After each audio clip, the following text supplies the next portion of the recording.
Hi, welcome to HardReset.Info channel, dear viewers. In this video I'm gonna show you how to clean your USB charging port on your Motorola G82 device.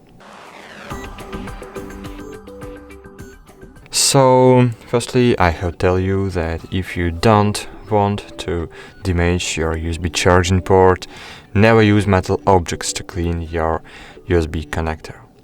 So I suggest you use an old toothbrush which you no longer use. And as you can see in my charging port, it's something that's preventing the charging cable from going all the way into the connector, and now we are going to try to clear it. So firstly we need to take the cover off and take the brush in our hand.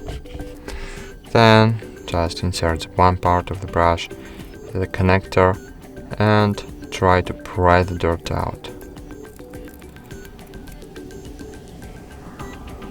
So cool, that's it. Thank you for watching. Like this video, subscribe to our channel, and bye. See you.